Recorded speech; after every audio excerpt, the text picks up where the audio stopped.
po redu, sad ga više ne najavljujem, sad je tu iza nas. Nadam se stvarno da se svima sviđa ovo uređenje o kojem smo toliko pričali. Prošle godine su ljudi koji su došli nadmašili sva naša očekivanja, ove godine smo ga htjeli prebaciti na veću lokaciju. Evo sad, iskreno već sad mislim da je Mali trg apsolutni pogodak. Doveli smo više pivovara, orijentirali smo se više na našu državu i htjeli smo pokazati stvarno da jedino zajedničkim snagama možemo stvarati kraft scenu u cijeloj BiH. Šta da kažem, drago mi je što je već sada ovoliko ljudi tu, očekujem znači da tokom večeri da će biti sve više i više. Mi smo prezadovoljni kako je upalo, kako je uspjelo. Vidim da ljudi imaju jako pozitivne komentare na cijelo uređenje. Ili smo približili tu domaću neku proizvodnju koja u stvari kreće sa sela i staviti je u grad koji je naslonjen na sva ta sela. Tako da tu smo i nadam se da će ovo postati teška tradicija i da ćemo ići samo na više svim zajedničkim snagama i to je to. Da, meni je želja Rijeka, ali u stvari kako su rekli da ne bi volili micati iz grada, onda zašto ne napravi dva? Jedan na Rijeci sa, recimo Čapljina idealna za kemping turizam i ja ga tako zamišljam. Ali u suštini što prvo trebamo napraviti je proširiti ga sa 1 na 2 dana. I s tim ćemo početi. Strašan interes, znači danas je ekipa sa News bara, znači svi znamo za News bar, jeli? Bila kod Stanka na kanuima, znači Adventure Trebižat, bila na kanuima i na pitanje ekipa gdje ćete večeras su rekli pa Craft Beer Festival je to, znači News bar je to ljudi.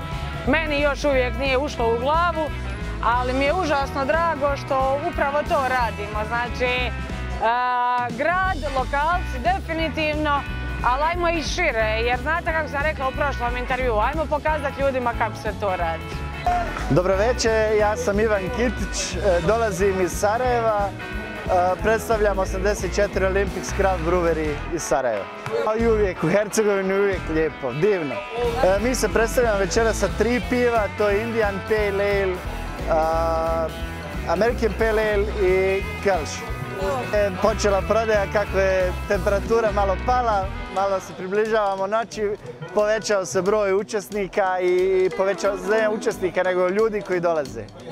Moja cijela priča počinje prije nekih već 11 godina, počeo sam kao kućni pivar, veoma skromno kao student. Danas je to nakon fakulteta i svega iz hobija preraslo u profesionalno zanimanje. Mi smo selekcija iz Čitluka, večeras ovdje smo došli s našim odležalim burgerima i Philly steak sandwich. I danas malo iznenađit ćemo ljude, pečemo i kobasicu koju prije toga kuhamo u crvenom vinu. Iako nije prigodno beer festi, ali sljedeći put probamo kuhati u pivi i onda zapečemo, to je to. Pa prekrasan grad prije svega, event je za svaku pohvalu i svaka čast organizatorima. Kakav je odnos? Pa za sad se čini dobro, evo uhvatili ste me, vidjeli ste sami kakva je situacija, tako da to je to. Ja sam Ivan Iličić, dolazim iz Brotnja, iz Čitluka, grad Čitluk, općina Brotnjo. Mi smo mala pivovara iz Čitluka, radimo već, recimo 2 godine, malo ozbiljnije krećemo proizvodnju, a sa home brewingom se bavimo kuća rađenost, amaterski već 10 godina. Sad smo napravili iskorak u daljem razvoju naše pivovare, koja se zove Proces. Organizatori su večeras je baš lijepo večer i ovo je malo na višoj razini. Nadamo se da će proteći lijepo i da će biti ljudi dosta. Popularan, ali mi se ne volimo čak ni zvati kraft, mi pravimo pivo. Dakle, mi smo pivovara, naše pivo je pivo i naše pivo vole ljudi koji vole pivo. Kraft je nekako da se distancira od... Mi čak i ne volimo reći kraft, mi pravimo pivo, pa sad, ako se neko sviđa, ako ne.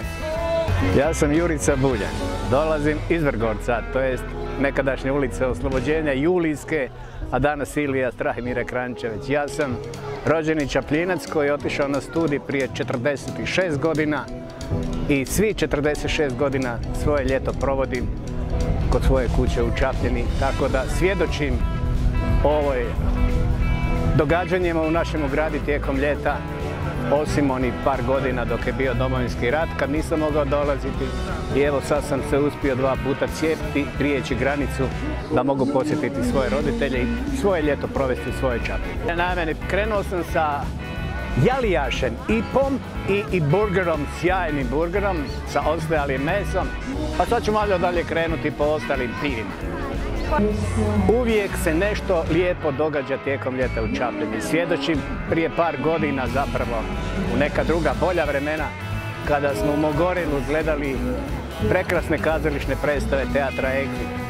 Kad smo gledali Led i sol, kad smo imali koncerte, boli glava kakvi koncerti su bivali po Čapljini, a ova događanja, svaka čast. Ovo je nešto predivno i drago mi da se ovaj mali trg Hrvatske slobode, koji svaku večer naiđe nakon tropika i šetnje uz Neretvu, ovdje sjednemo pojesti sladoled i uživati u ovom prekrasnom spomeniku.